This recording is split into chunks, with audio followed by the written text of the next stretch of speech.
Hello, friends. Welcome back to the Sales Algorithm. I'm Rangan Jayakrishnan.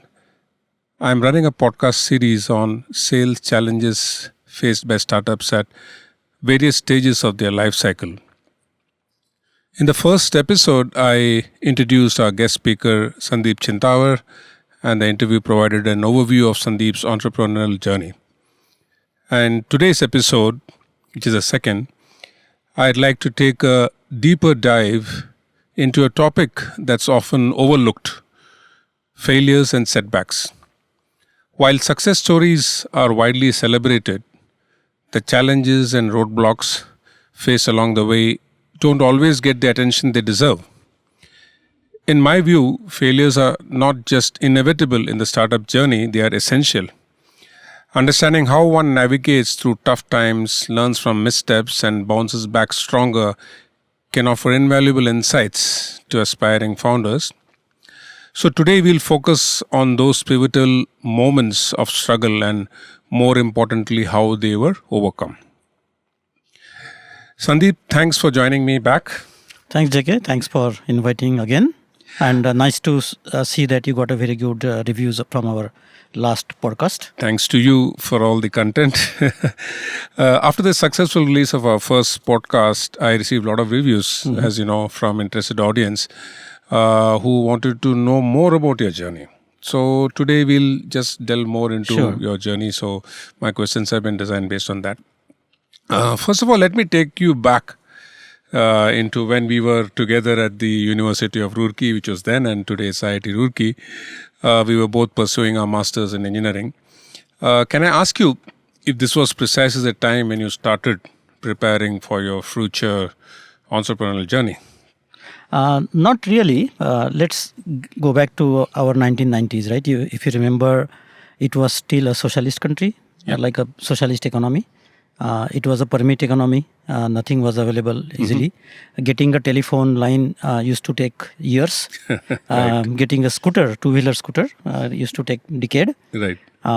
Getting a cylinder gas connection used to take 5 to 10 years. Right. That's you grew up in Mumbai, you may not have had at least gas problem, but I grew up in a small town, and then in Nagpur, we had to struggle for all these waiting lists, right? And there were you need to get a permission for getting manufacturing unit. True. So it was the very different economy. Different. We passed in 1990. If you remember those days, TCS was 700 people company. Most of the IT companies today who are like a more than $1 billion companies, those were not there.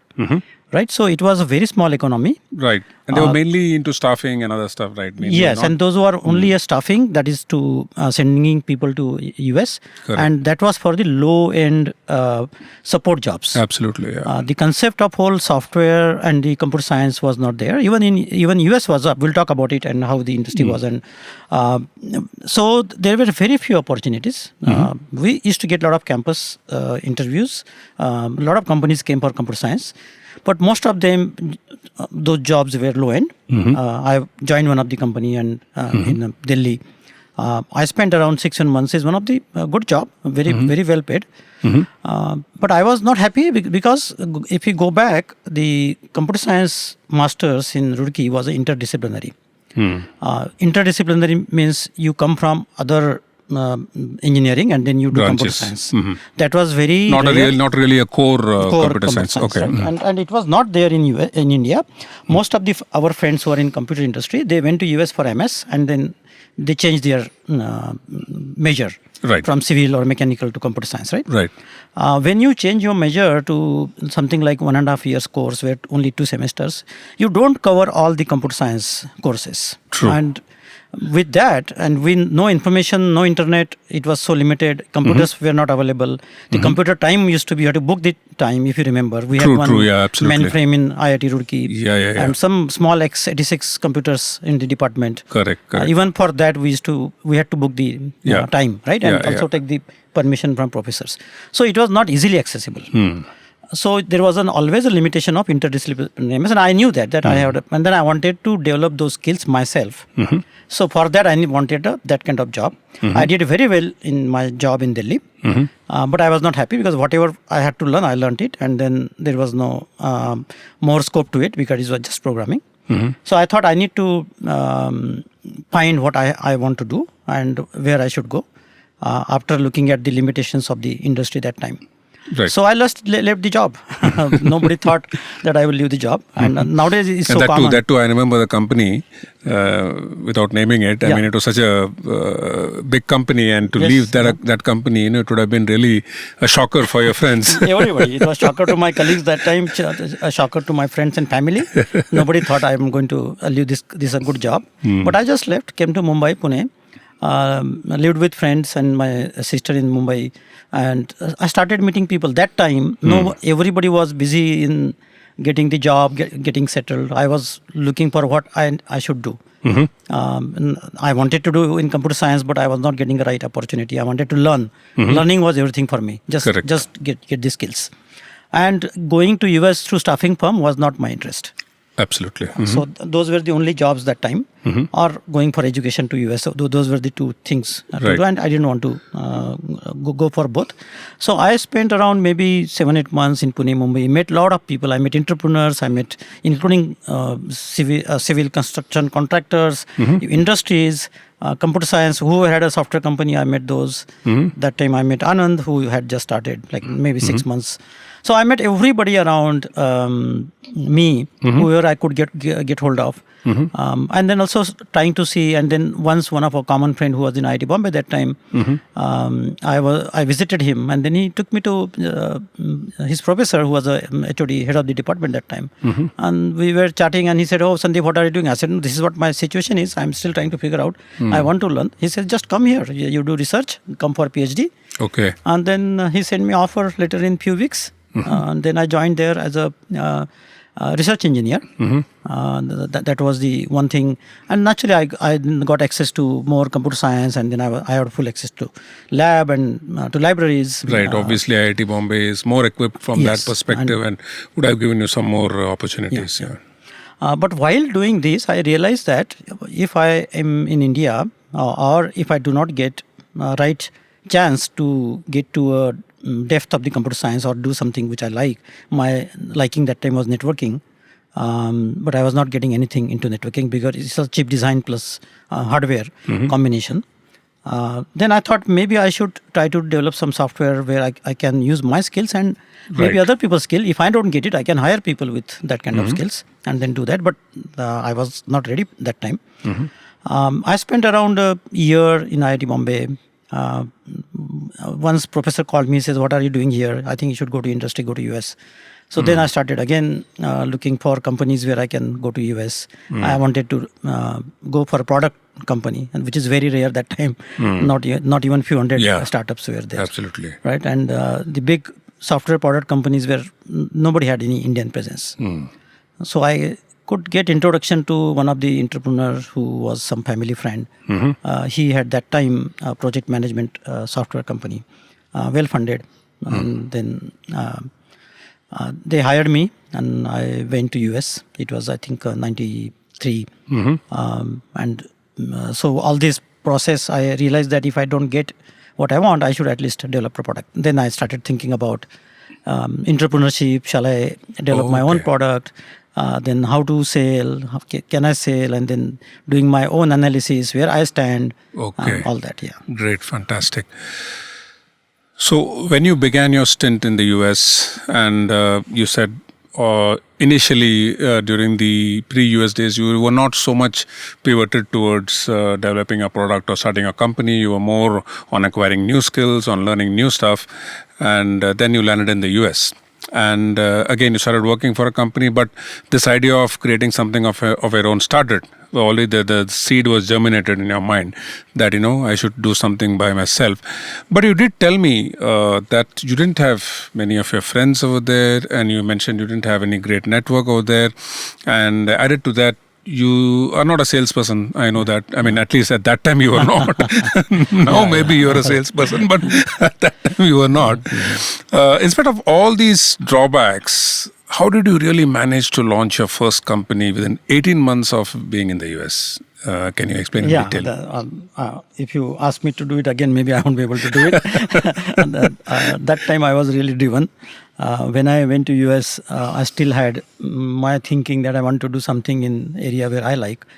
But whatever the destiny is, I never got that work, the type of work I had to do. So then I decided, and I had already decided that, okay, let's do something. And then I met my ex-colleague in India, and we had already started talking about some products. But when he also moved to US, and then we met there. And then same time, I was also convincing some of my friends to become a co-founder. And that time we did a scan that what we can do. With a limited resources, now we cannot even imagine that we cannot go anywhere and check how many companies are there. There was no internet. Absolutely. I mean, although internet was there, you still didn't have search engines, so nothing. You couldn't do any research on searching for anything, right? So internet was there, but it was only catalogs, and it was only for B2C. Correct. But really, very small information about what companies are doing. Right. Some company websites. So it was very challenging to see that what is there in the market, how we can. It was only possible through human to human communication, meeting more people. And as I told you before, I had with such a small network. There, none of my high school or undergrad friends were there. Some of our friends in Roorkee were there, but all were very early stage engineering jobs, again through the staffing companies. Yeah, again to staffing companies. So they were not doing anything product related at that time, probably. So looking at that, then I started meeting more and more people. Wherever I could get contacts. My alumni from my undergrad, alumni from IIT Roorkee, alumni from even IIT Bombay. I started meeting people.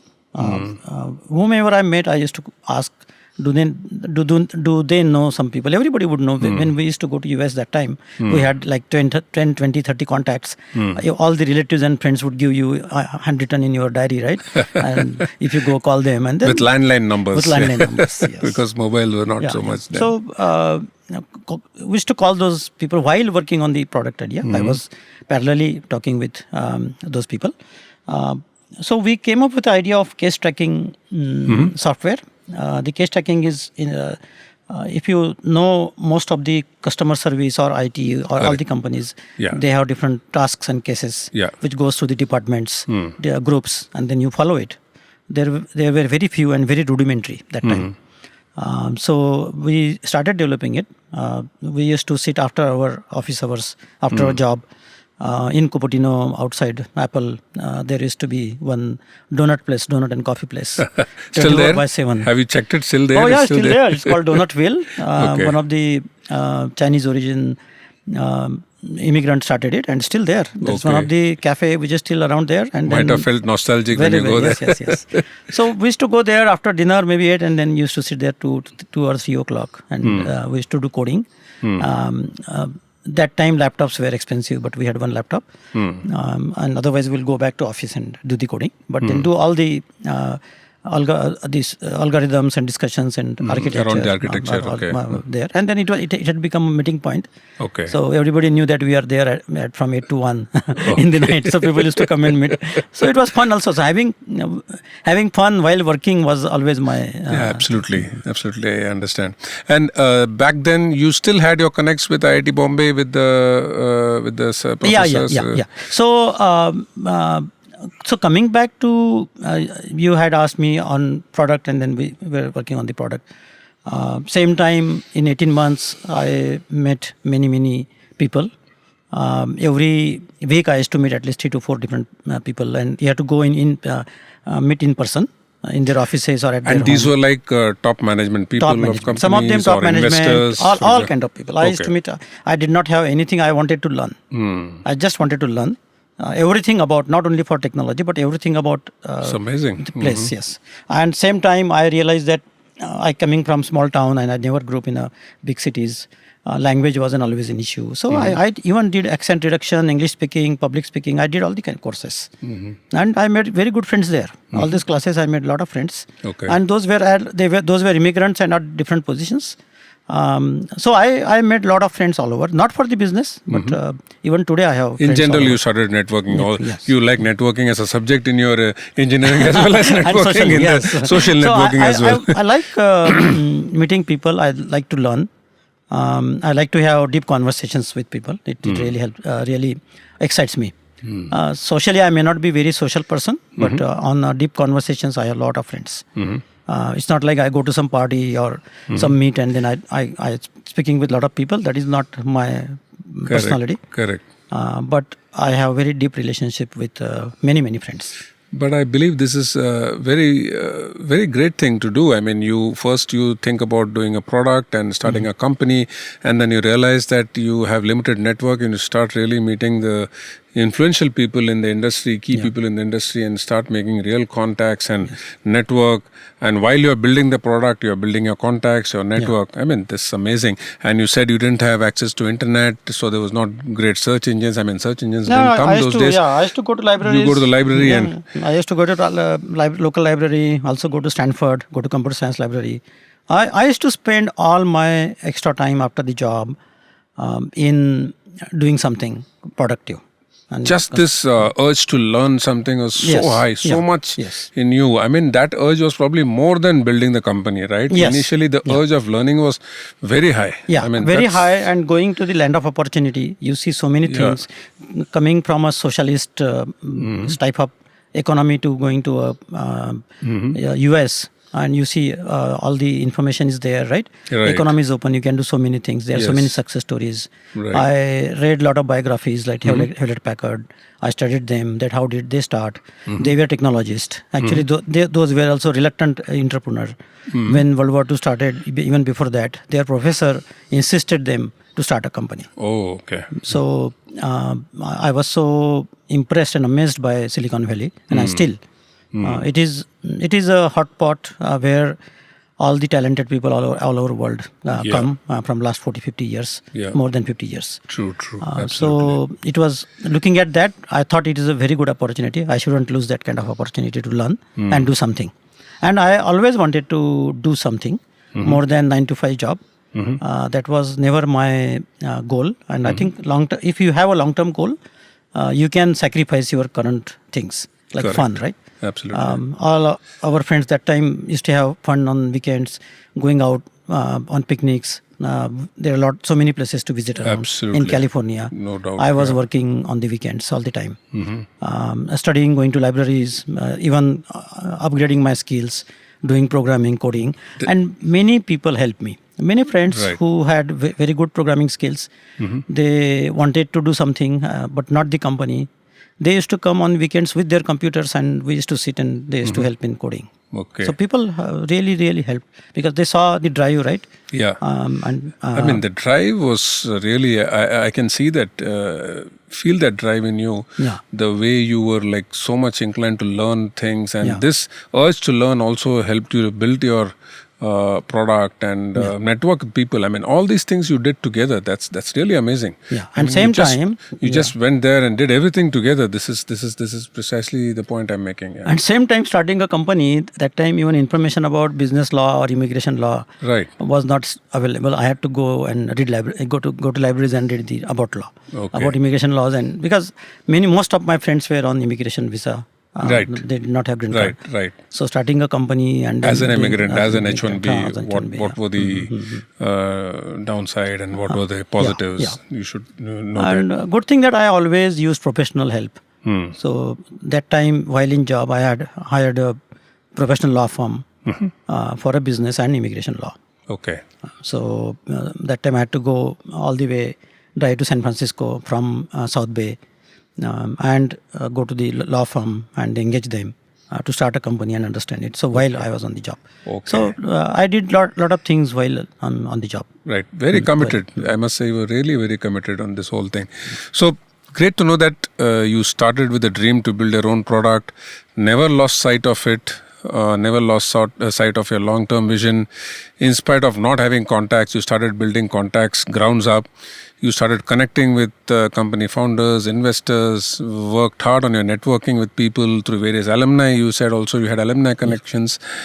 And at the same time, you were working on creating a product as well as doing everything that was needed to build a company. With the handicap that you didn't have access to internet, there were no search engines at that time, and you had to go to libraries and you had to read What a journey and what a strong commitment, I'm saying, to build something. This is really awesome, Sandip. And I'm sure a lot of youngsters out there listening to this podcast would know what it takes to build this kind of a career in a company. Now, tell us more about your product development journey. How did you really conceptualize your first product, and what inspired or sparked you to develop that? And tell us also about your early failures and setbacks. You mentioned about the case tracking. Yeah. What happened to that? And how we came up with that idea was, as I told you, there was a very limited knowledge.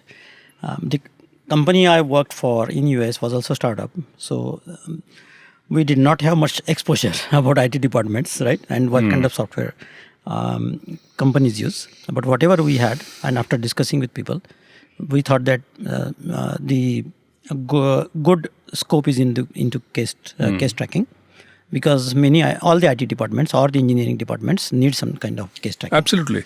I think the service desk, whatever you have these days as service desk, is what used to be the case tracking. Yeah. Right? And now there are vertical case tracking for every industry, for service industry, Correct. for IT industry, internal, right? All medical, everywhere. Now there are many products, billion-dollar companies in case tracking, like ServiceNow. Yeah. So we wanted to do similar one. Product was coming up very well. It was very good architected. We spent good amount of time, 6-7, maybe around a year and a half. Myself, the co-founder, and then actually he left after that. But we both of us spent good amount of time getting that product in place. We did not get break, as we had limitations. We did not get break. We tried to. All the people I knew or he knew were all engineers. We did not know people at senior level. Okay. By then, right? I had some mentors, but still, it was a limited technology-focused product. Right. So it was a major setback. We still continued it. While doing that, we had to pivot. Now there are a lot of good words for that. that time it was failure. You pivoted to the next product. We pivoted to the next product. It was an interesting story. One of my co-founders' friend, he was doing some company in India, and he was also trying to do something in internet, and then he made some MVP of web analytics. So I got involved in it, and then we invited him to join, but he had some limitations to come. And then we thought this is a good area to come up. It's upcoming. We can analytics. Everybody needs analytics. And then we did a lot of market research, because first time we didn't do much market research. It was driven by typical engineering mind, right? Oh, this product is good. It is needed. This time we spent a lot of time to understand meeting people. Yeah, and to know that if there's anything existing as a product is also would take time, right? Yes. Those days without having any search engines around, you really had to spend time to know if anybody is doing that. Yes, it was 95, 96, mostly 95. Websites.com just started coming. Webmasters were marketing people those days. Those were technical, but they were hosting companies' websites. They were hosting websites, they were spending money, but they did not know who is visiting. They did not know how much time they are spending. Absolutely. Web pages just started coming, but they spending money, they had to show the ROI. There were startups, there were companies, even Microsoft had some analytics product. We thought that most of them were on Windows platform. And while .com was coming, Unix again started coming back into the game. Because it was a client server web architecture. It was web.1, 1.0 architecture, simple HTML pages and at the back, and then HTML pages which interact with the backend and get the data. That was very new architecture. It was not running well on the Windows. Microsoft tried, and on Windows NT, if you remember, that time NT was the servers. They had a web server. Microsoft was one of the early company to come on the web servers. They did not have browser, by the way, but they had a web server and they had an analytics product, but they were not looking much at it. And there were a few startups in Bay Area and somewhere who were doing web analytics. That time, web analytics was extremely early stage. There were no cookies. There were only log files coming out of web servers. Right. Most of the web servers were open source, inbuilt coming with Unix, or you download from somewhere. Even downloading was tough. Then you order CDs, even DVDs were not there. DVDs were just coming. That's right. Yeah. So software would come on CD, you order it, and then you get it and you install it. Yeah. Right. So those were the days. It was amazing to see that we can do something there because technology is moving so fast. We can use latest technology, and technology is always my weak point. I always wanted to work on latest technologies as a personal interest. Okay. And then building a team, hiring people in latest technologies was always actually less challenge because there were people in IT industry who wanted to do something, right? Doing some low-end jobs where not everybody's Correct. Absolutely. So those were the time.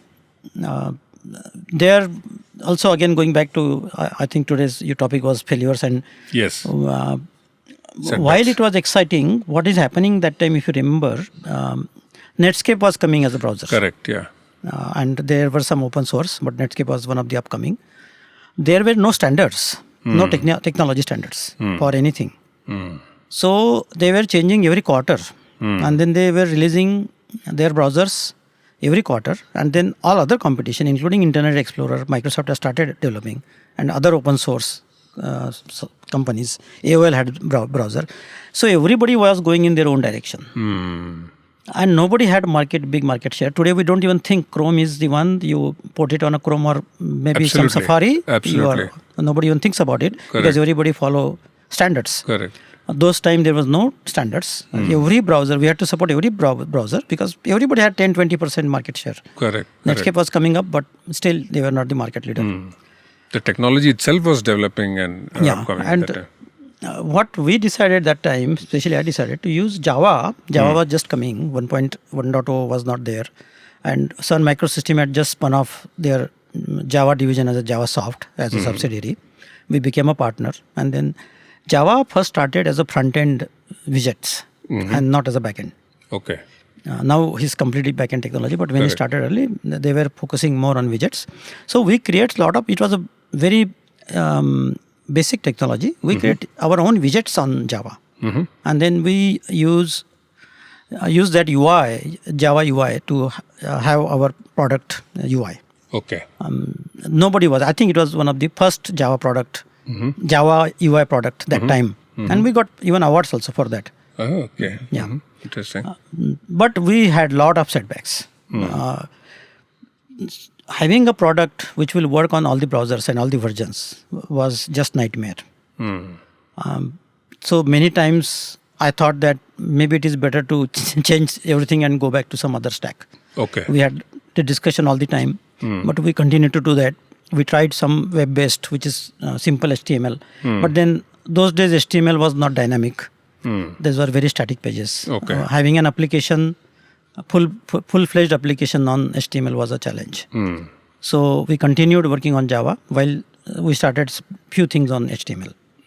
So, and then it was a self-funded company. Self-funded, okay. We had consulting division to self-fund us. That was the limitation. We did not have product managers. So I had to do, or somebody else had to do the product management. Or we hired one MBA intern. He was doing the work. We did not have a senior architect. Some of my friends part-time used to help.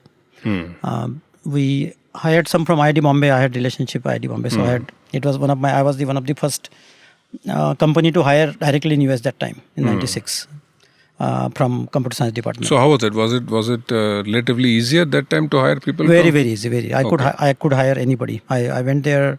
The professor under whom I used to work, he was HOD, and then he called whole computer science department, undergrad and grad. I presented them. And then for 2 days, I told people that if you are going for MS or education, don't apply. But everybody came. I interviewed 14 for 24 hours, 2 days, 12 hours each. Okay. Everybody. And then ultimately I decided to hire 5 or 6 people. And then I got them migrated to US on H1. And those were my early employees. And very good. Great. But challenge was they were good programmers, but not much experienced. So we did not have much experience there. There was limitations on funding. Market was going very fast. Yeah, and you need somebody on the application side to tell them what is needed to be done and Yes. what the industry needs, etc. So, And then we used to work days and night. So we used to work in the night. After dinner, again go to office. release the software, test it. We used to be in executive suites. So we used to get other people also to test our product because we had to test on so many browsers. Correct. There was no automated testing that time. Absolutely. Correct. So many challenges and failures. But if you don't take it as a failure and take it as a journey, I think, and you make it as a fun. One thing I realized is if you have a fun while working and if you do things what you like, you don't even it is realize not a that. work. Yeah, don't even realize you're failing or having a challenge. Yes, right? right. You take it along the stride and work as a team and go about it. Yeah. But when you recollect that, like you're recollecting right now of that, then you would call it as initial failures or setbacks. But you never got dejected or depressed with it was never got dejected on that. Correct. But if you look back and somebody asks, did you have any failure? Yes, I had failure, maybe more than majority of things what I tried didn't work. So I call it as the failure man than the successful. But I don't think anybody in the industry are there who are not failed. But as you mentioned when we started, that people just make more on these success stories rather than the failures. No, nowadays they say that you have to fail fast if you have to succeed fast. So, the faster you fail, the better it is for you in the longer run. So, it looks like while you were describing this journey of your product, you were developing a product on a platform and technology which in itself was not very stable at that time. And that would have been more challenging, I can imagine. And the analogy I can draw with today's time is just like a company today is developing a product using AI, LLM. And as the product is being developed, the model is also being upgraded. The LLM model is being upgraded. So, very similar. So, it is quite similar. My son is working he's doing a startup where he's using LLM. And I also I'm in touch with some other startups who are using LLM, and it is changing every week. Every LLM company, AI company is coming up with their own model and their releases. And when you are using LLM at the back end to develop your agents, those are changing every week. Yeah, and exactly. Then today, one company is releasing an LLM with a new performance, and then after next week you are doing the other companies coming up. So it is very challenging for a founder.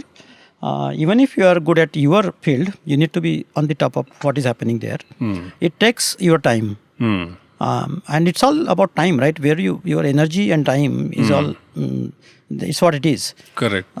If you manage that well, then only you can do a successful in any field, right? Correct. And in today's context, for today's founders, many of them doing work on AI, this is a good example to draw an analogy. Those days, what kind of technological challenges you had, you mentioned that, and today what kind of challenges are there. Exactly. So it's a good analogy to draw. Yeah, and industry is mature today. They still have some standards compared to those days. Correct. Absolutely right. Absolutely so right. Life is easier now than those days. Yeah. So, if given the chance and the age that you had at that time, if you had to start a company now, you would have been more successful than... Yes, I think so, for sure. With the drive and energy you had, you would have been much more successful. Well, that's fine. Okay. Now, with your first product, you had mentioned earlier, you had a couple of technology partners, right? You wanted to say something on that. You had IBM and CISCO. As we moved to new product, web analytics, and started using latest technologies to develop the product, naturally it got attention from other companies also. When we meet other people, right? When we pitch, one of the fastest growing company that time was CISCO. CISCO was the fastest growing company. One of the investor was Sequoia Capital. We had met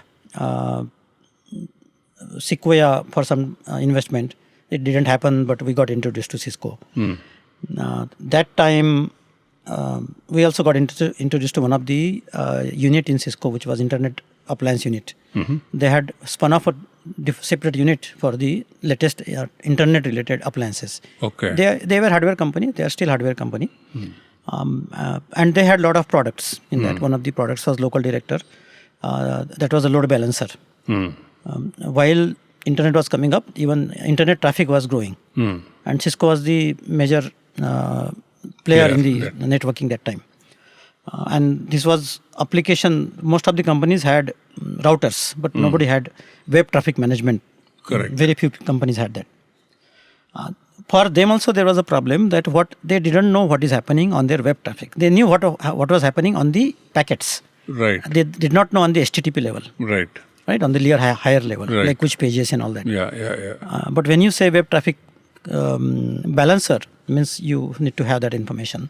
So we had lot of meetings, and naturally there was a good chemistry match between their division and us, me, a lot of, we had a very good chemistry. And then we had come up with an idea of integrating our software, porting on their hardware. So it was a close partnership. Very good.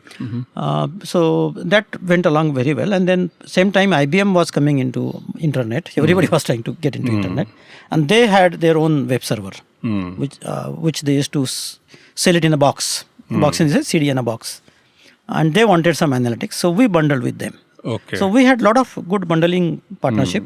And we also had technology partnership with data centers. That time, Right. data center companies just started coming. Every company, nobody had more than 1 or 2 data centers. Right. They were all startups, VC funded. Right. In downtown, 1 or 2 floors on the in one tower, right? So we did not have standards for even data centers. What you do is take your computer, put it in the rack. That is your data center, right? Okay. They were not even giving the computers. Yeah. You take your own computer. Right. The important point is getting these partners. So here again, I wanted to again talk to the audience, friends. As I mentioned in the previous episode, one of the key steps towards succeeding with your product and enhancing its brand value is to find the right partners. Just like you found IBM and CISCO. Do you think this would have gone a long way in enhancing your brand to the buyers, getting it to the buyers? A huge help. Yeah. Because what happens in technology, especially when you talk about tech products, big brands have a lot of value. It has today, like FANG companies, and it had that time too. That time, tech industry was very small, not even 10% of total size of what today is. Right. But the names like Cisco and IBM, they were big names. Correct. Cisco was in forefront of the internet because internet was sitting on their network infrastructure. So those names really helped us. Correct. Hiring people, even going for funding, meeting investors. We didn't raise fund, but when we met investors, we used to get meeting when we said that we have a partnership with them. Correct. So it helped a lot, and it also helped us to have a direction to the product. It was so challenging that time. Today now web analytics is so matured, right? Yeah. That time so early we didn't even know whether cookies are going to come. And people said cookies will not come. If cookies will not come, what analytics we are going to do? Right? So standards were coming. A lot of questions. Browser companies were going down. One company is coming up. So there were a lot of distractions and new companies were coming. The other thing is when you talk to companies like Cisco and IBM, they would have had their own problems or whatever they face and whatever they wanted in web analytics. They would all of them. Yeah. They have multiple departments working on different things. So you could get access to that information that what is needed in the product to get there. Yes, we could get that, and there was some challenges too because we had to customize to their need. Yes. And when we obviously independently sell our product, some of the features may not be absolutely needed. And a lot of resources been diverted to customize and then maintain the partnership. Correct. And then revenue wouldn't come because everything was in early stage. Yeah. So we had a lot of challenges to maintaining that. Interestingly, at the same time, we had companies like Wipro and some other Indian big companies came to us to do productize. Okay. So but we never got time and resources. They were ready to fund, but they wanted us to do product development jointly with them. Okay. So it was a tight balance for you to. One is working with partners, others doing enough to get your own revenue, right? So that would have been a balance to huge. Because the big companies partnerships takes a lot of resources and time. Absolutely. It takes your time to the meetings and big departments, their legal, and then releases, their Correct. releases. Nowadays You have to synchronize that. Synchronize all with that, their yes. releases. And then coming up with those CDs and then shipping those CDs and It was really some work. right. So Okay, so working on your challenges and relentlessly improving your product, you reach a stage when potential buyers started showing interest? actually many buyers started coming in. The startups, people going to IPO, even CISCO at one time. Other internet companies, the other companies who wanted to get into internet. Many companies we had. So it was kind of a buzzword. So everybody had to get into internet. Internet, yes. Like today it's AI. Yeah. Everybody wants to get into AI. So similarly, that was a buzzword that time. But very few came to the fruition. Like just example is Cisco. One of the example was they had put an offer, whole management team, except that time John Chambers was the CEO. We had a meeting for the acquisition and they put an acquisition offer and then Cisco put it to you. Okay. Because they wanted to acquire. But in 48 hours there was a reorg. So whole department was dismantled. Within Cisco, you mean? Within Cisco. Oh, okay. So it happens. I mean, luck plays a very, very big role in such a kind of dynamic time because things are changing. Okay. And humans are related. It's all humans, right? Right. So Absolutely. human relationships, how the departments run, what is their dynamics, and where they stand in this technology flow. So many things happened those times. Yeah, really interesting, Sandip. What I can draw from here is initially you started a product, you went through it, you were bootstrapped, self-funded, you had a lot of challenges, you didn't have a big team. Then you found good partners. There you had to really customize the product to the partner and then at the same time have your own flavor to get your revenue streams. I mean, it is a great journey. In spite of all your failures and setbacks, you still reached a situation when potential buyers started approaching you, saying that seriously looking at your product and saying, well, this is something that we are very interested in. It was a really exciting times. Yeah, it's a great step. People were connecting so fast every day for partnerships. When people see that you are up to something, you get a lot of people to talk with them. Correct. Many acquisition offers didn't work out because of different reasons. Various reasons. Product mismatch or match, business mismatch. Even not to do with the product. For example, you told about Cisco. There was a different political reason completely for that. unrelated. Completely unrelated. And it changes the direction of the company and also the founders. Exactly. So some of these decisions or the incidents in your life changes the course of your life. Absolutely. True. Yeah.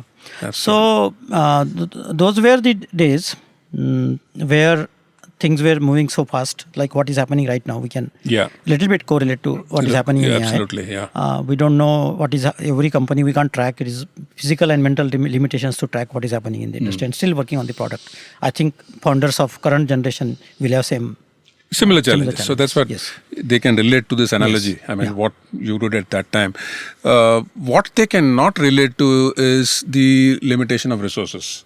Yes. Today, there is no limitation of resources. You can name it and you can get everything, whatever you want. There's nothing like you can't get today, right? Yes. In terms of building a company or building a product. Exactly. In those days, you had to live with those limitations. Yes. A lot of limitations. Now there are no limitations, but getting a right talent.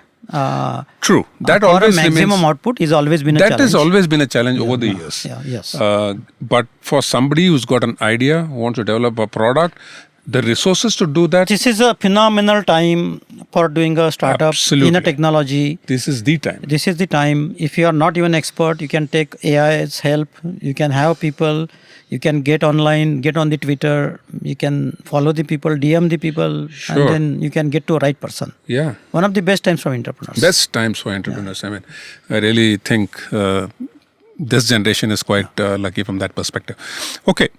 After your first product success, you managed to establish credibility in the market, and this would have been also kind of a validation for investors, and they would have started taking you more seriously. And from here on, when you started building the next product, was it easier than your first product journey? What challenges you faced in this new product development, and what were the setbacks? Yeah, so it was only 3 years in business. I was not even 30-year-old. And we had exited.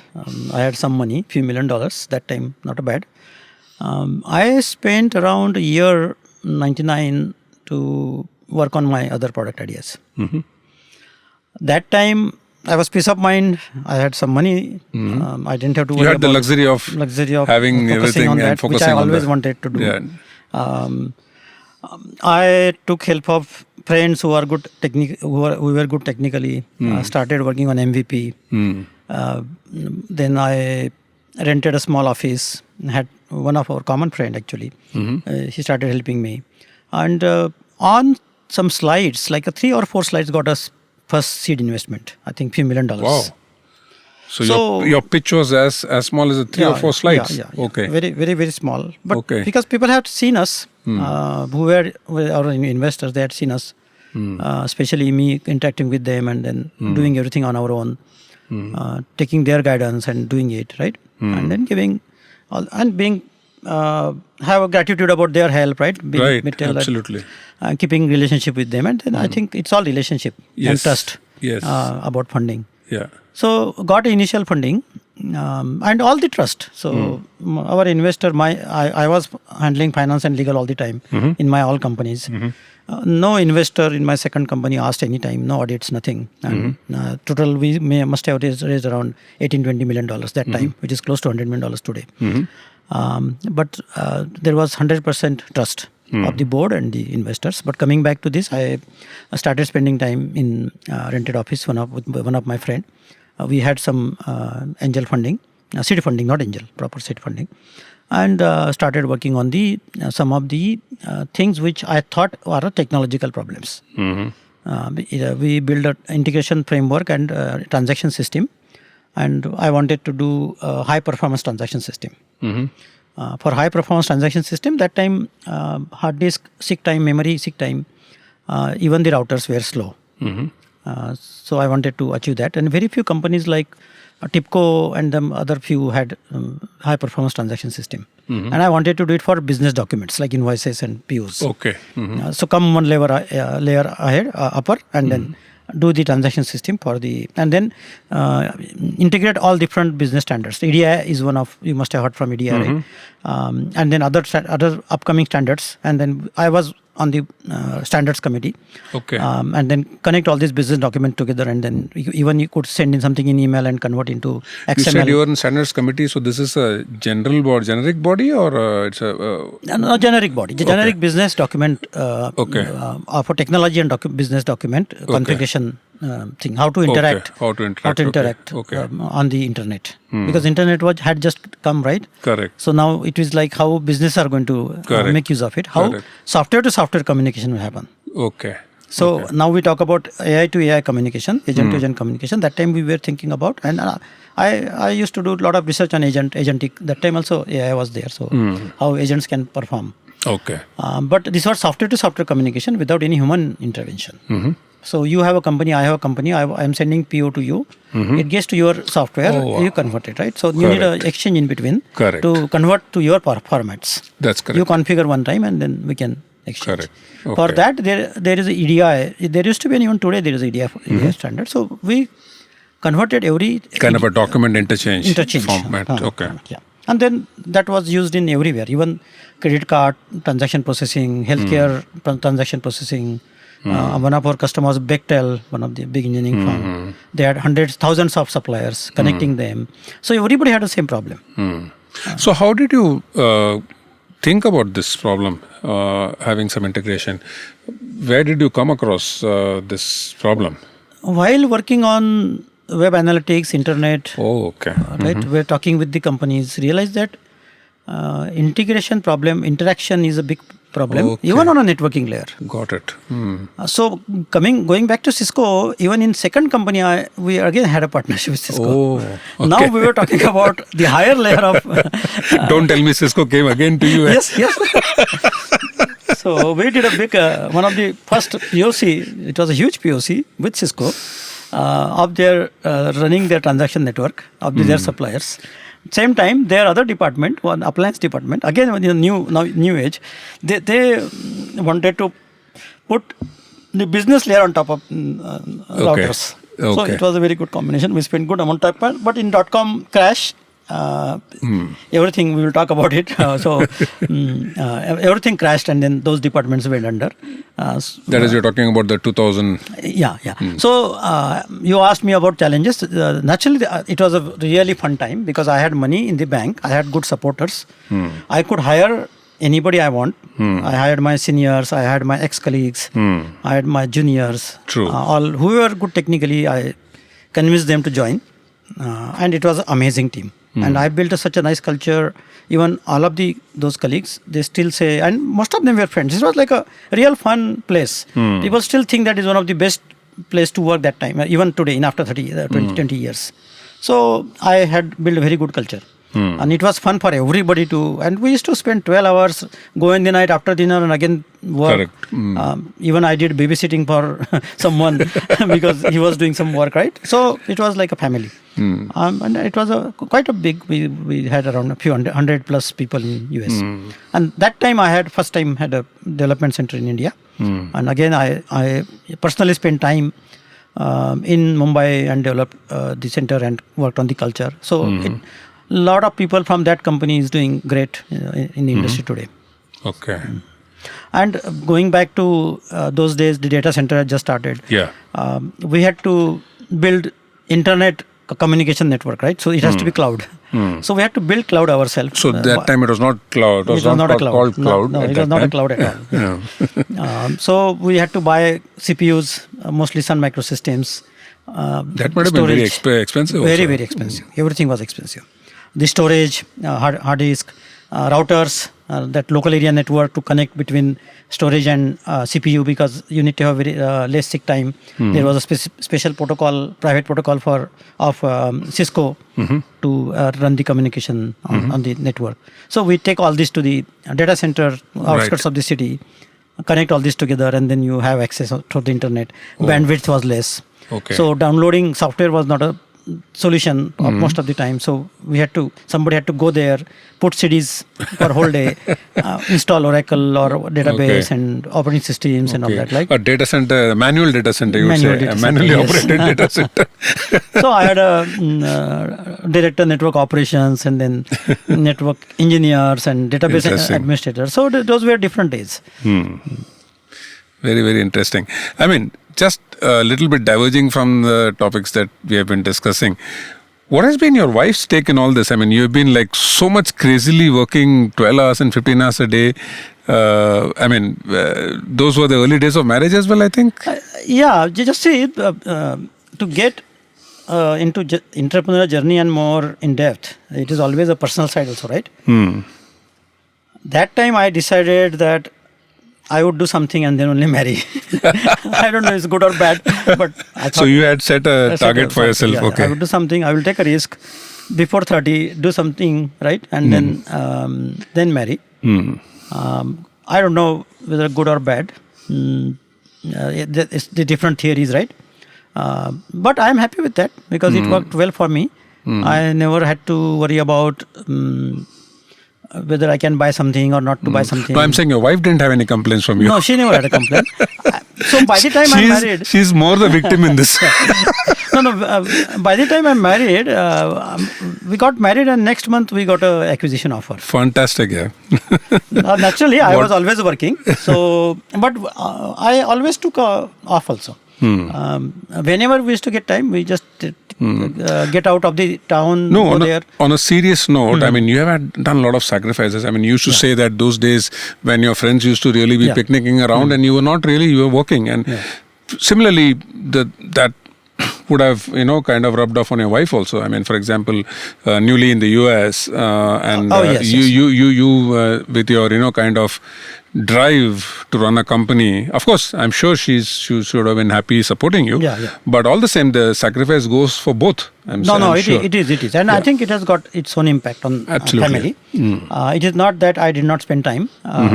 After we got married, we, as I told you, we had a company acquisition. So I had money and we spent good amount of time that time.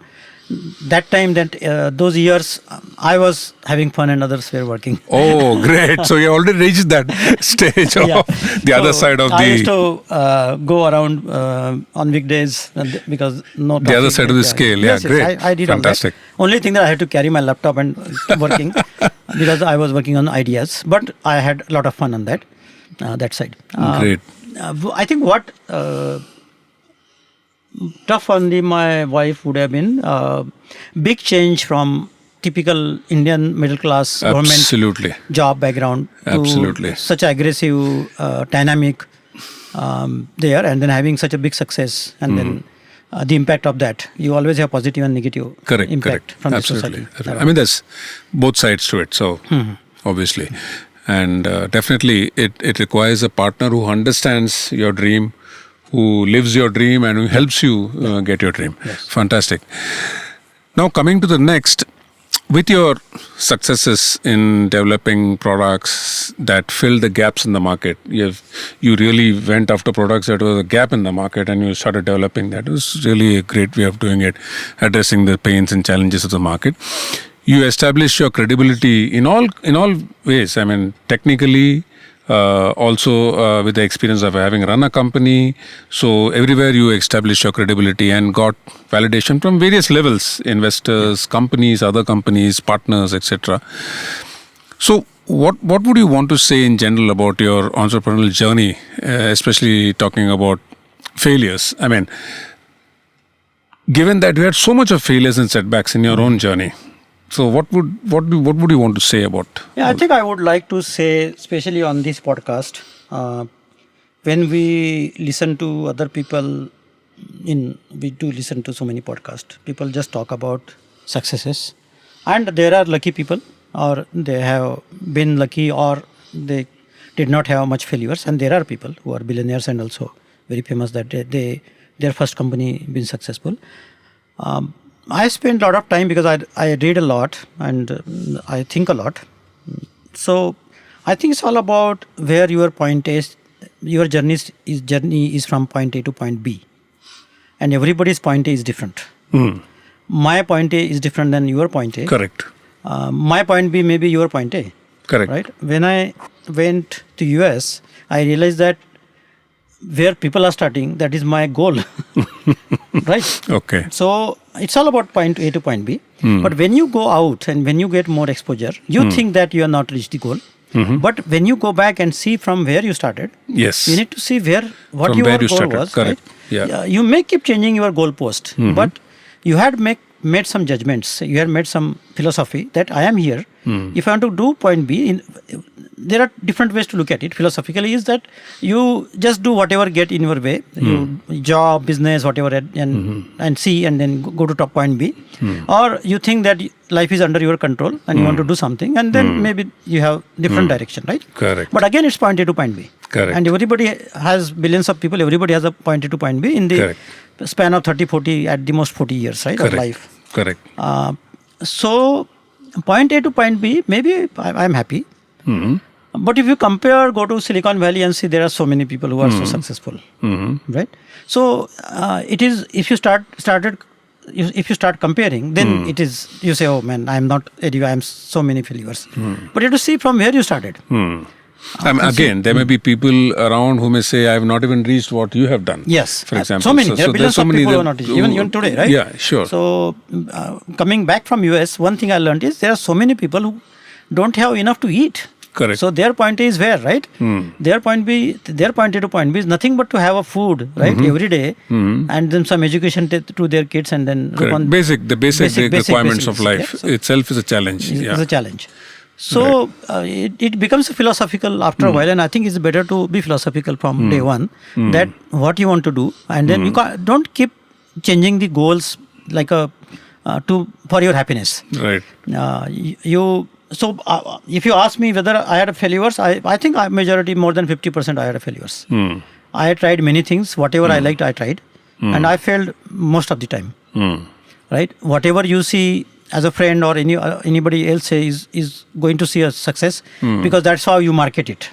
Right. And the most important thing, before you continue, the most important thing about failure is how you take that failure. If you take that failure as something gone, I'm like kind of, no, I've done something which is not working, so I'm not fit for it, and you start getting depressed about it, then there's the end of the story. But the way you did it, like took that failure and started doing differently, or started working differently, started working with different people who had different skill sets, that is where it's really very interesting. It makes it more interesting. You started compensating. Oh yeah. You started compensating. It is not like we don't get affected. I also got affected all the time. It took toll on my emotional and physical health. But how do you take it? How fast you come out? Exactly. And then how do you take it next time? Exactly. So if somebody is cheated you and you failed, next time you don't want to trust anybody, it is not going to work. It will not work. Yeah. You have to keep trusting You people. still have to trust. Yeah. Same thing with technology. So, okay, you didn't do it, or you didn't have fund, or you didn't have right partner. So you can't just sit at home and then brooding about it. You come up and say, okay, I want to do something. As you said, how fast you recover from that is where everybody gets a shock, but how fast he recovers from the shock is very important. That's a good failure lesson. Like how quick you come out of it. And you need to create your worldview of the society around you. It is, I think it depends on your internal thinking, that how do you take all this. If you take it as a journey, then it is good. If you take it as a success or failure, people keep changing. I have seen big success in early age, and I saw negative reaction coming from everyone around. And then same thing, if you go down, even there is a negative reaction. Correct. So you can't live your life on the societal inputs, or even family inputs for that reason. You have to detach yourself. Absolutely. Otherwise, entrepreneurship journey is going to be extremely challenging. And I like your statement of the philosophy in the beginning. You said, if you think you're in control of your life, then you lead a life in a particular way. That's a very important point you made. I mean, I don't know how many people think that way, that I'm in control of my life. Most people complain about, in my life, I only got these kind of opportunities. They say that luck is not something that is, it's not something given to only certain people. Luck happens because that person is so open to opportunities. He sees only those all around. Yeah, I agree. So, there is another facet also, JK, in that is, let's say you're born in Mumbai, I'm born in small town. That itself has decided something. Yeah, right? So it takes your point A. In California, I was born in somewhere in a slum in Mumbai. It takes your point A a little behind.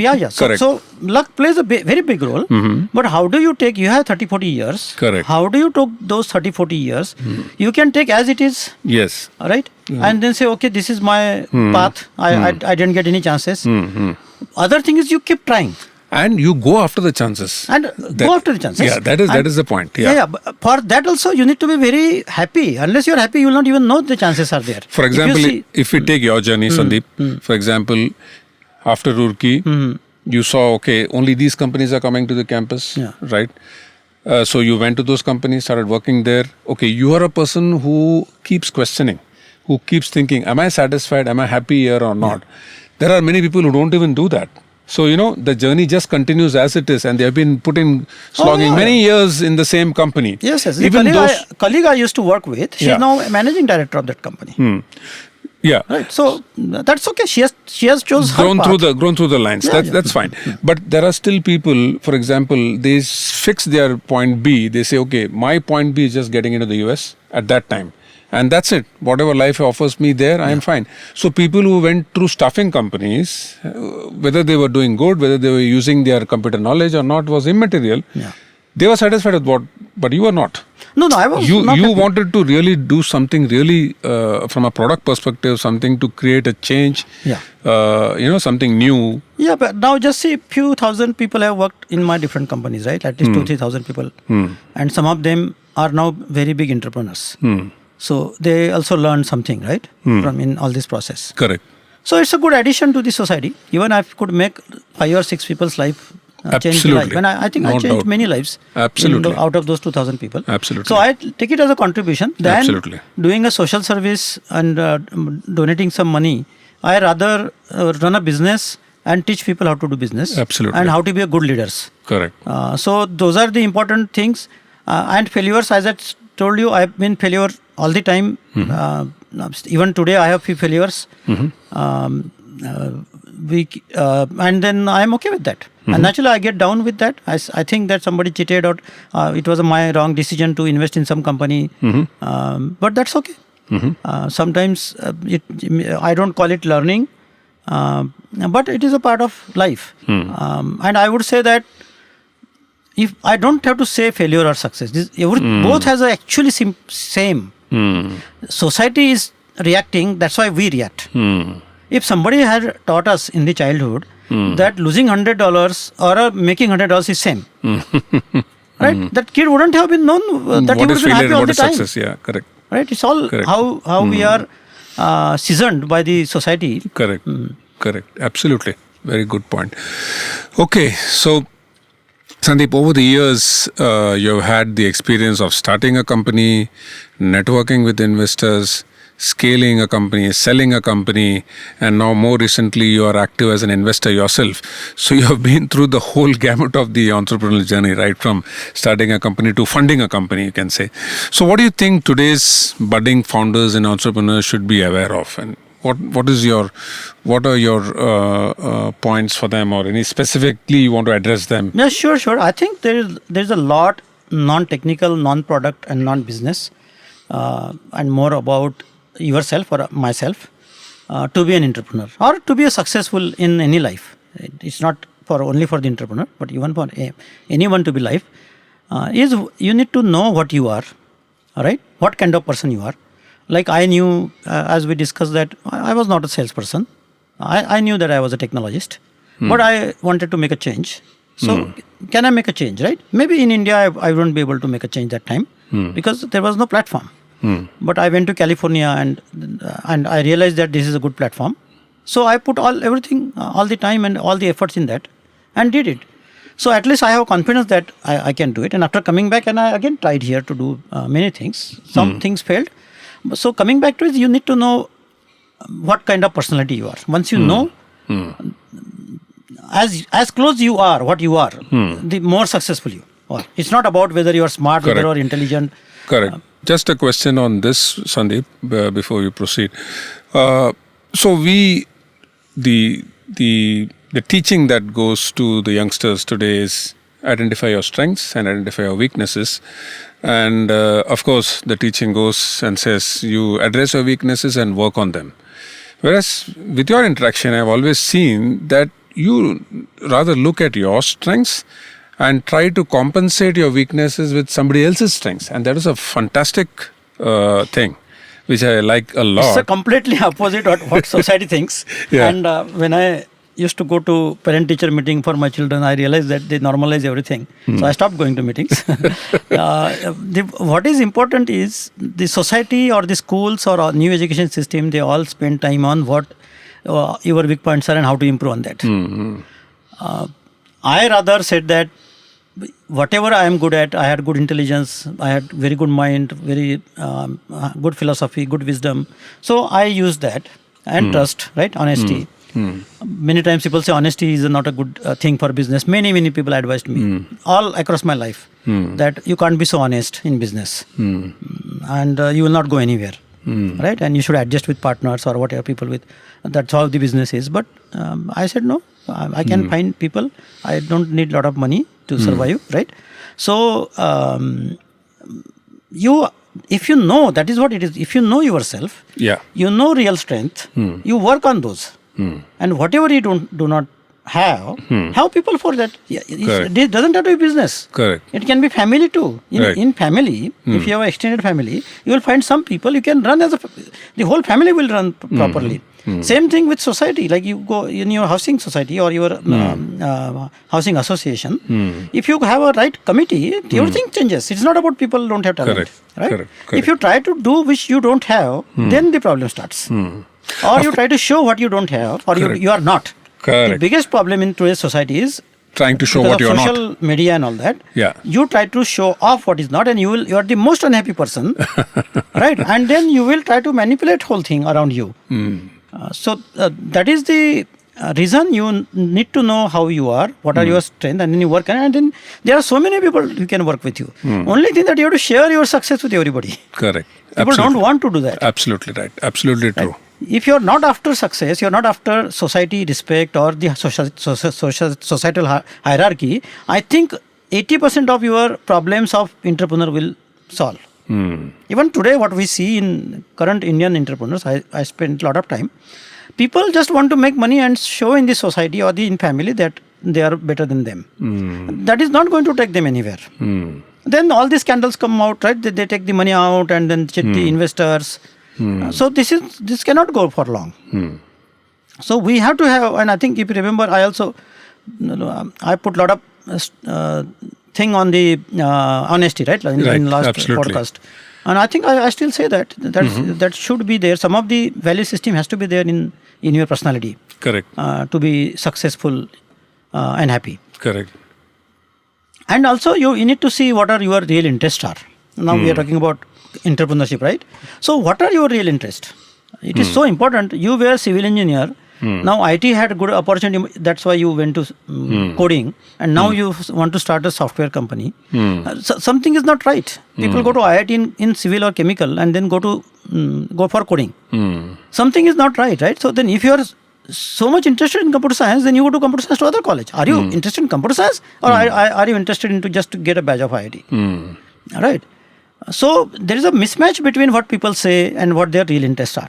And then all kind of depressions and manipulations and corruption in the startups, and then showing off and all this starts. If you are honest to yourself, forget about others. I think you can be an extraordinary entrepreneur yourself, because you are going to be leader. You are going to hire more people. You are going to have co-founders. You are going to meet with partners and customers. It's an ecosystem, right? Ultimately, it's a social thing. It is not a money transaction. It's a people transaction. Going back to my relationship, I have my customers, my partners, my bosses, my colleagues, everybody are my lifelong friends. Right? I never distinguish between employee versus bosses versus partners versus vendors versus customers. All are my good friends. So, and lifelong friends, not even good friends. I have lifelong friends. So, is it a success? I don't know. Maybe I have not made a lot of money, but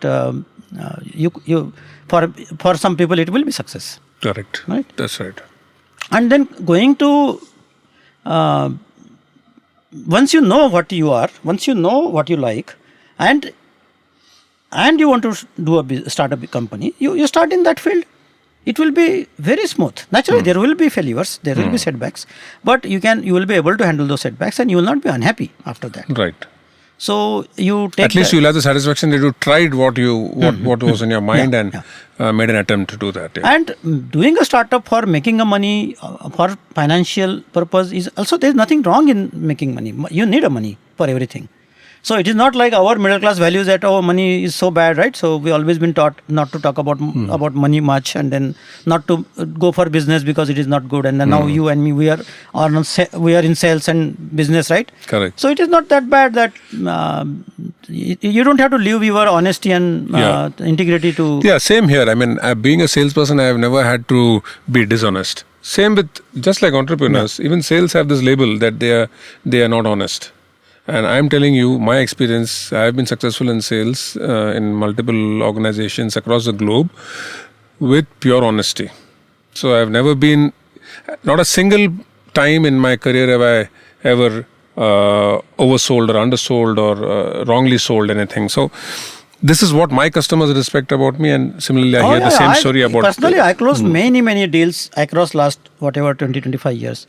Without any problem, and having a very good relationship with customers even today. If I go and sell them something and they need something, they will surely buy. Correct. So it is not about, I think there is something, we need an improvement in our societal view, our society's view, especially the middle class of India. They need to change their view about business and also how we see the success. I think it is changing. I mean, this current generation of startup entrepreneurs are also coming from good elite institutions, but having a middle class background. I think it is changing. That is because the parents of this generation have had this exposure of who can do business and how businesses are run, and whether they would want their children to do that. I mean, they are like more open than our parents. Oh, for yeah, example. far better. Yeah. We need to work more on it. We still need to have a society where we support failures. Some communities like Gujaratis, they all the time support failures. Yes, that has been very in generations. From generations they are like that. Yeah. They are So, very a close-knit community and they help each other. Yeah. So I think we need to, it is high time in India that we learn from each other's community. Correct. They built their communities in hundreds of years, maybe in thousands of years. Right. Because of very rigid marriage structure. But we can always take good from others. Correct. And because of internet and because of close networks nowadays, we have friends from all different communities. We should learn Correct. From other communities whatever good at. Correct. And they should learn, others should learn from the other communities. It will really help in Indian ecosystem, in Indian context. Great. So if I have to sum up all that you went through in the last 30 years, you started with an urge to learn. You knew where you were, you knew what your limitations are, you knew what your strengths are, you always wanted to play on your strengths. And the good thing about you was that you never were bogged down into, these are my weaknesses, so I should improve these weaknesses. You rather went for people who have that as their strengths and started partnering with them. That was a brilliant idea. You started networking a lot. At the same time, you worked on your product idea and was very, very committed. Your commitment was very high. Your urge to learn was very high. And also looking at the right problems in the industry. This is all a combination of a good entrepreneur who looks at the problems, who looks at the gaps and starts building products. And even with limited resources, you started doing stuff. And once you started tasting success, then, things started falling in place. I think absolutely a great journey, and brilliant to have you here today, Sandip, and get into all those nitty-gritties of your failures, your setbacks, your successes, your good times, and your sacrifices. It was great to know. Any other thoughts that you want to share? Sure. Thanks, JK. Thanks for inviting here. So I think I would like to give something about what I am seeing and meeting people, and when I mentor people. People need to take control of their life. Absolutely. Especially young generation. Take the responsibility of their own life. Right? Some, as you said, people going to top colleges, they are doing good, but they are very, very minority of this rural society. I meet many kids who coming to me after education. They do not have control of their life. They do not have any skills. They graduated, but they don't have any skills. They are not employable. They are from good families. Their emotional state is quite low. So, and there are many. People may not come, but if somebody listen to this podcast, I think they will get it. And their parents will get it. People, anybody can do anything. Anyone can go from A to B and change that B. And if you take control of your life, if you know yourself, and you know your, we discussed about strengths and weaknesses, as soon as you know yourself, I think you have won half the battle. Correct. Right? And I helped many young people to get out of the problem, to get to some level. Naturally, my major time obviously you might have helped them know what they have as their strength, right? Yes. So that would have been the first step. Yeah, and I know their weaknesses, and they were bogged down by their weaknesses all the time. Because their family, teachers, whoever is, the surrounding has made them all with the time. Somebody is not good at talking, or somebody has anxiety, or somebody has something, right? So I tell them that this is a natural, and let's assume it's a natural, right? You work on other things, and let's. I have one thing where people had anxiety. Many times I'm handling many things in my family and friends where kids have anxiety, which is very common. And it is very tough. They will not tell their parents. Correct. Because society doesn't accept these psychological issues, right? Even today. So if I am open, they will come up and they say, okay, I have anxiety of going to meeting, or I have anxiety of going to office, or I have anxiety going to other city. So we need to work on that, and it is very normal. Anxiety and fear is a human, it is genetics of survival. Absolutely. Right? And somehow we have taken it as a taboo in our society. Right? People going on the war, when they are on the war front and they are fighting, Just ask them. They're so fearful. And the people who come back from the war, their life is gone. In US, there are so many people, they came back from the Vietnam War or other Iraq War or other wars. Their life is gone because they have tremendous torture in their mind. Anxiety issues. Yes, and it's common. Right? So similarly, in our life, everybody has their own traumas, right? Because our perception in the childhood about the things happening around us, everybody perceive it differently. If you perceive it because of your genetics or epigenetics that you perceive it negatively, that becomes trauma for you. But now that trauma converts into reality in your young adulthood. And that is the time when you are going to take your life decisions. Right. Like whether I should start a company. It doesn't matter whether you are in IIT or IIM or Stanford. Your personality is not going to change. You still have fear and anxiety, right? Yes, absolutely. So, in new generation, it is very important that they need to understand that anxieties and fears are common and it is there in everybody. Some people don't react. Maybe they overeat. Some people don't overreact. They drink. Some people they smoke. Or some people don't react. They may binge watch. Right? You don't react. Then you get anxiety or panic attack. So these are nothing but transforming your emotions are getting transformed in different forms. Correct. Right? So people say that, oh, my friends don't have anxiety. I said, if they don't have anxiety, do they drink? Do they drugs? Right? They do everything. Then means they're running away from the life. Right. So basically, you need to make yourself more resilient to all this. You need to overcome fear. You overcome rejection, overcome fear. No, don't even overcome. That is part of you. So don't say that people, let's say why people succeed, right? Somebody say, I was so poor, I'm poor. So you're not going to happen something. You're not going to do anything, right? But somebody say, no, I will try. Right? I will try. I will make some rich friends. Correct. If I want to make money, right? Or I say, okay, I don't have any qualification. I want to learn something. You make some qualified, educated professors. People will help you. But you need to get out and talk. You can't just sit on your... You need to identify what is lacking and what you want. Yes. But what I'm talking is fear and anxiety, everybody knows. Correct. Right? Like we came here for a podcast. We have some anxiety before starting. You have some, I have some, everybody has some, right? Some people cannot even come in the room. Because of they the will try to avoid. Correct. Right? 90% people will avoid. If you call, naturally, if you call entrepreneurs, they are already been through that. So they will not do it. But as a normal, if you call any one of people or their children, they will find all kind of reason not to come here. Because the last minute anxiety and the panic. Yeah. And one of the things I think I missed, many things I missed is, I had a lot of anxiety issues and still have, but I never overcame. I just kept it okay. It is there. It's part of it. Yeah. Okay. And I told people, okay, I'm anxious. Okay. How does it matter? Right. If I have other things I am good at, right? But I may not have anxiety to start a company. I don't have anxiety to even a company fails, right? That's the point I'm making. I mean, you're very clear what you have, what you don't have. Yes. That's the point I'm making. People who start from point A today are not even clear on that. This is the point, Yes. They're not even clear on that. So that's a big difference between knowing what you have, what you don't have, what is your skill, what is not your skill, when you need help.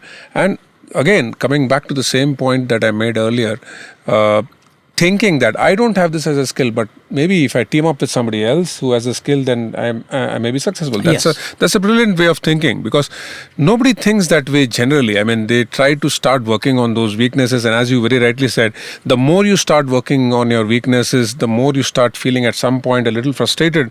Not fearful, not even frustrated. You become a fearful. Correct. Correct. Then you start avoiding all the events where your weak points will come out. Correct. Then it can be even CEO. But you will try to avoid all those kind of things where your weak points will come out. Or you will try to mismanage people so that your weak points will not come, right? Correct. So absolutely. Better you accept it publicly if it's needed. Right. Have a people to do it. I think that is the leader, right? That is a leader, yeah. And you accept what your weaknesses and are. And for definitely. that you need a reading. I think people have to, all young adults, and also if people have to contemplate. They have to think about what. So basically, just like you said, at some point you were figuring out what to do. Yeah. So this figuring out has to be done by the youngsters Yes. also. Although they have ideas, they need to really figure out where I want to take this idea, how I want to make good about Yeah, it. coming to your decision without depth is anyway. You have to come to decision, but you need to have depth. For depth, you need to be learning.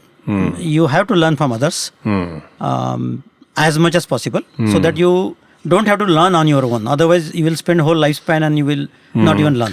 The other thing I saw about the youngsters today is the attention span, the patience. I mean, as much as we talked about your journey and how much of patience you had in trying to build something with limited resources, today in today's world, if a startup founder starts with one idea, I've heard that as he goes along and doesn't see much success, he starts already pivoting to the next idea. So this is another point. I mean, So that is okay. At one point, people changing and pivoting even business ideas is fine, but you can't pivot your life philosophies. You need your depth. You need to have enough reading. I think. No, I'm just. My focus is mainly on the patience part. Yeah, I mean, how much patient are the young kids today when compared to us? I mean, we have been far more patient in the. Yeah, but we came from a more scarcity background.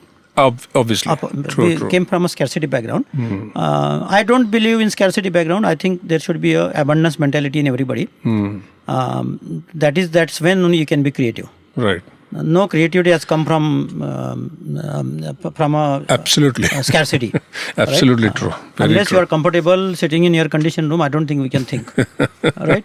So I am pretty clear about it. Abundance mentality, which is okay if they do it, but they have to use the abundance for a good purpose. As you say, the attention span small, that is also okay. But if your life is based on reading, based on philosophy, then you can have the pleasures of the life, of small attention span, looking at social media. But you never read anything. You never have a wisdom, or you never have the company where you can get a wisdom. Then you are really in a wrong place. Correct. You have to think yourself.